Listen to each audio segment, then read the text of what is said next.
Assalamualaikum warahmatullahi wabarakatuh. Nama saya Muhammad Arif Al-Qadri. Saya di sini akan mempresentasikan hasil video saya tentang Nabi Ilyasa alaihissalam. Yang pertama, kelahiran dan silsilah keluarga Nabi Ilyasa alaihissalam. Beliau lahir dari keluarga yang sederhana. Beliau adalah putra dari Ahtub bin Ajus. Dengan melihat silsilah yang ada, Nabi Ilyasa alaihissalam adalah keturunan yang keempat dari Nabi Yusuf alaihissalam. Beliau putra dari Ahtub bin Syutlim bin Ifrayih bin Yusuf alaihissalam. Nabi Ilyasa tinggal di sekitar lembah sungai Yordania. Selanjutnya, kisah Nabi Ilyasa alaihissalam dan pertemuannya dengan Nabi Ilyas alaihissalam. Pada saat itu, Nabi Ilyasa alaihissalam masih berusia remaja dan tidak bisa apa-apa karena masih diberi penyakit oleh Allah. Meskipun sudah berusaha untuk mengobatinya, namun penyakit yang beliau derita tak kunjung sembuh. Setelah Nabi Ilyas datang, kemudian Nabi Ilyas alaihissalam disambut dan dijamu dengan sangat baik oleh keluarga Nabi Ilyasa alaihissalam. Karena kebaikan keluarga Nabi Ilyasa, Nabi Ilyas pun melihat Nabi Ilyasa yang sedang menderita penyakit. Kemudian Nabi Ilyas alaihissalam memohonkan kesembuhan kepada Allah untuk Nabi Ilyasa. Doa Nabi Ilyas pun dikabulkan oleh Allah Subhanahu wa taala, yang mana dengan kuasa Allah Nabi Ilyas pun langsung sembuh total dari segala penyakit yang dideritanya. Ilyas pun sangat kagum dan terheran-heran dengan kemampuan yang dimiliki oleh Nabi Ilyas alaihissalam. Oleh karena itu, Nabi Ilyas alaihissalam kemanapun dan dimanapun mengikuti Nabi Ilyas untuk berdakwah, sampai-sampai Nabi Ilyas pun diangkat sebagai putra Nabi Ilyas sendiri. Itulah sedikit silsilah keluarga Nabi Ilyasa alaihissalam serta pertemuannya dengan Nabi Ilyas alaihissalam. Di sini saya juga akan menceritakan serta mengilustrasikan kisah perjalanan Nabi Ilyasa alaihissalam. Kisah Nabi Ilyasa alaihissalam.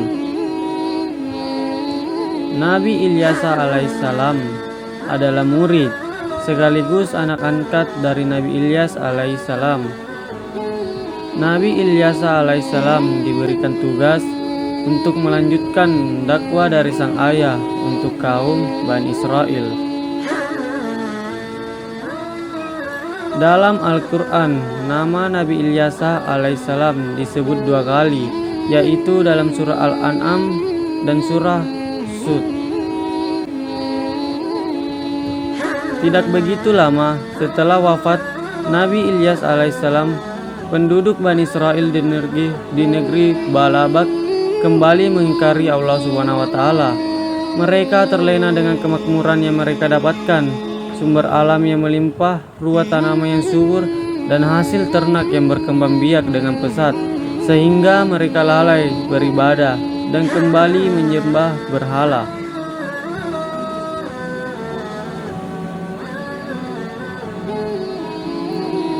Nabi Ilyasa alaihissalam pun tidak tinggal diam.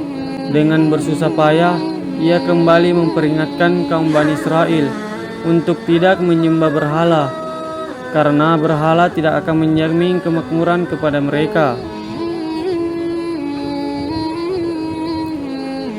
Nabi Ilyasa alaihissalam berkata, "Wahai kaumku, sembahlah Allah Subhanahu wa taala, karena hanya Dia yang bisa menurunkan rizki dan juga memberikan kemakmuran." Namun, ajakan itu diabaikan oleh mereka, dan bahkan Nabi Ilyasa alaihissalam dihina sebagai orang yang tidak memiliki pengetahuan. Nabi Ilyasa alaihissalam tetap sabar dan gigih dalam berdakwah kepada kaum Bani Israel.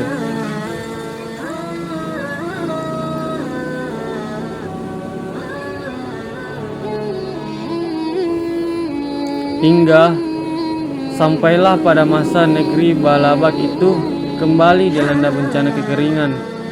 Bencana kekeringan ini lebih dahsyat dibanding pada masa Nabi Ilyas alaihissalam. Nabi Ilyas alaihissalam kembali memperingatkan kepada kaumnya untuk segera bertobat, tapi lagi-lagi mereka tidak memperdulikan perkataan Nabi Ilyas alaihissalam. Mereka menganggap ini hal yang biasa.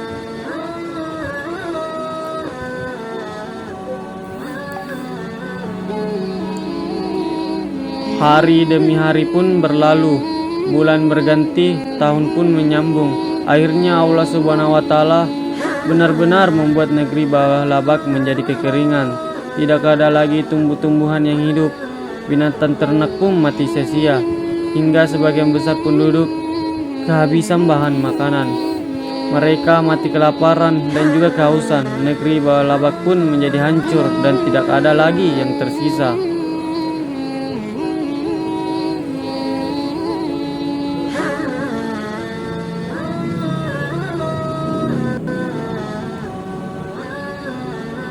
Dan yang ada tinggal Nabi Ilyas alaihissalam dan pengikutnya.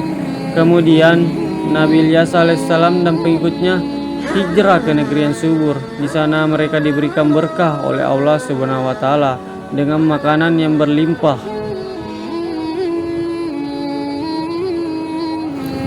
Itulah sepenggal cerita yang hanya bisa saya ceritakan. Berikutnya kisah wafatnya Nabi Ilyas alaihissalam. Dalam kisah ini bahwa Nabi Ilyas alaihissalam wafat pada usia yaitu sekitar kurang lebih 90 tahun yang dimakamkan di kota Palestina. Selama masa hidupnya Nabi Ilyas alaihissalam tidak dikaruniai seorang anak oleh Allah. Walaupun demikian, untuk memperjuangkan agama Islam tidak sampai hanya pada Nabi Ilyas. Setelah Nabi Ilyas alaihissalam wafat, kemudian Allah mengangkat seorang nabi untuk meneruskan agama Allah. Beliau adalah Nabi Yunus alaihissalam. Itulah yang bisa saya ceritakan dari kisah Nabi Ilyas alaihissalam. Lebih dan kurangnya mohon dimaafkan. Wassalamualaikum warahmatullahi wabarakatuh.